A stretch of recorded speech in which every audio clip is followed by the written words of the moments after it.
Hello, I'm Katrina, and I'm going to be doing my presentation over U.S. and EU sanctions on Russia over the Crimea annexation. Just a little background. In August of 1991, Ukraine broke away from the USSR.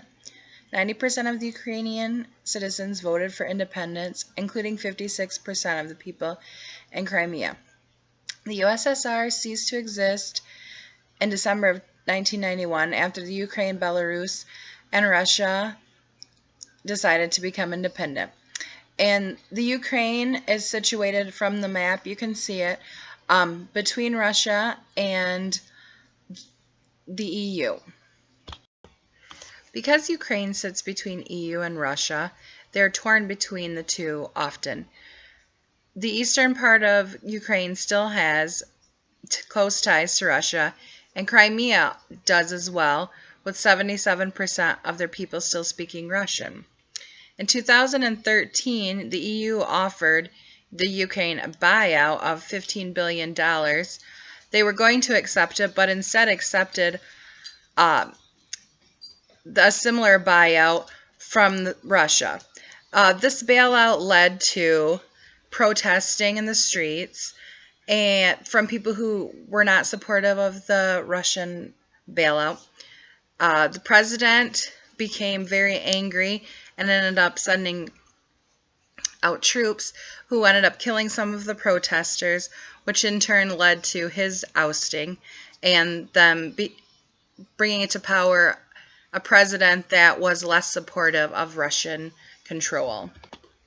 So since this bailout from Russia was supposed to bring the Ukraine and Russia closer together, and then a president was brought in that was not supportive of Russia, then the Ukrainian citizens that were for Russia and Crimea started protesting. Russia ended up sending troops into Crimea to take that over, and then the Crimean officials took a vote of their citizens, and according to them, 90% of the people voted to leave the Ukraine. And they sought approval from the UN. Then, at the same time, Putin was announcing that Crimea was now part of Russia instead of Ukraine.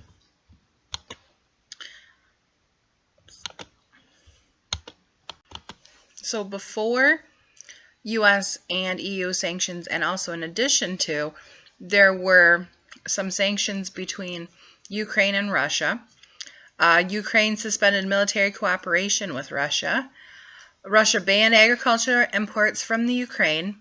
Ukraine closed military and commercial flights from Russia and placed a trade embargo on Russia. And Russia also imposed tariffs on Ukrainian goods.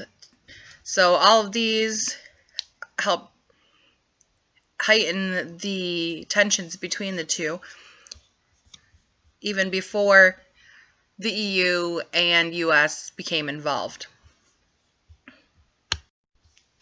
So again, a European Union and the United States did not agree with Crimea joining Russia. So some of the sanctions that the EU made were that Russian banks were excluded from taking out long-term loans in the EU, that EU exports of double-use equipment for military and use in Russia were banned. Future EU-Russia arms deals were also banned, and the EU was not allowed to export oil industry technology.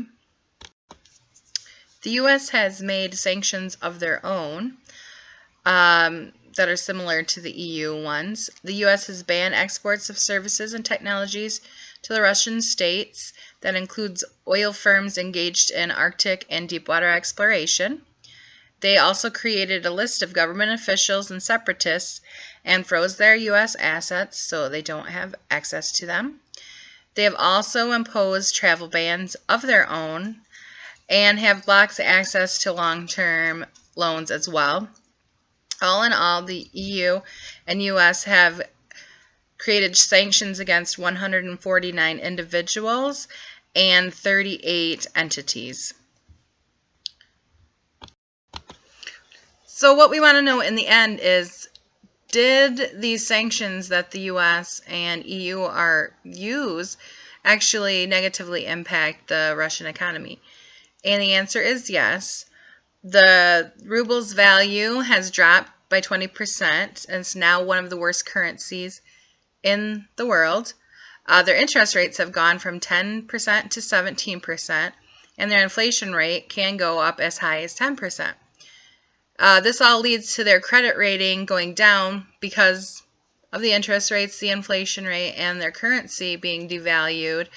And they're also not able to borrow internationally from any EU countries or the US. So this all leads to something that is a bad economy and something that really the EU and the US were hoping for.